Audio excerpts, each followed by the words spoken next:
Here we're asked to sketch the graph of this equation here. So I'm going to use the asymptotes, holes, domain, and range to help me answer these. So what I'm going to do here first is I'm going to choose actually to look at the holes first, because I see quickly, without even having to factor or anything, that there is a hole at x equals 2, because we have an x value that makes the numerator and the denominator 0.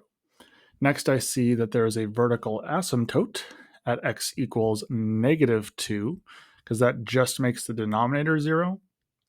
And when I'm looking at this here, I can also find my horizontal asymptote.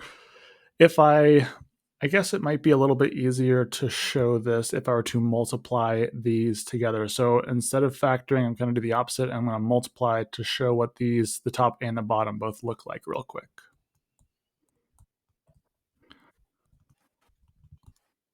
So in this case here, if I were to multiply them, first of all, you'd see that my degree here is going to be 2 on the top, and the degree is also 2 on the bottom. So when they're equal, we see right here that it's really going to be the leading coefficient of the numerator divided by the leading coefficient of the denominator. So the numerator is -3, the denominator is a hidden 1 here.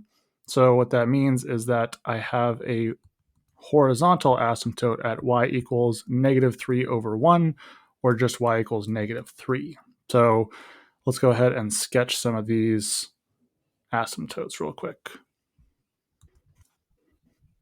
So next, what I have to do is I got to figure out, okay, if I have my asymptotes and my holes, I got to check out my domain here. My domain basically is going to be anything but -2 and 2, because I have a horizontal asymptote at a vertical asymptote at -2 and a hole at +2. So for this one here, I'm going to go ahead and put it in interval notation. I'm going to say that my domain goes from -infinity to -2, and from -2 to 2,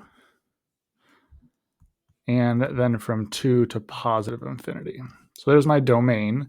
Basically, I got to figure out, okay, what's going to be on the left side of my vertical asymptote and what's going to be on the right side of my vertical asymptote.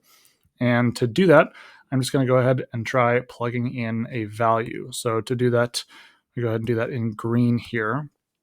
Basically, I want to look to the left of my vertical asymptote. So at -2, I'm going to go ahead and let's try plugging in -3 and seeing what happens. So plugging in -3 for x.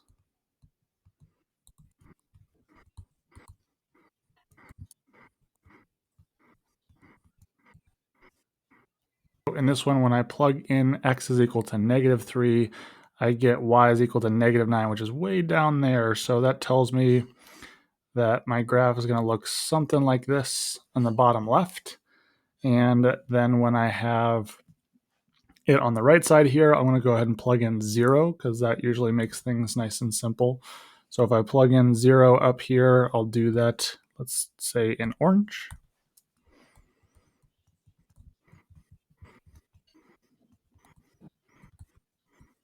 So when I plug in x is equal to 0, I get y is equal to 0. So in this one here, looks like I'm going to get something like this maybe. And remember, we have a hole when x is equal to 2. So in this case here, I will say that we have a hole right here and erase whatever's on the inside there. So now I have my graph sketched. I have my vertical asymptote at -2. I have my hole at 2. I have a horizontal asymptote at -3. My domain here in pink, and I'm all finished.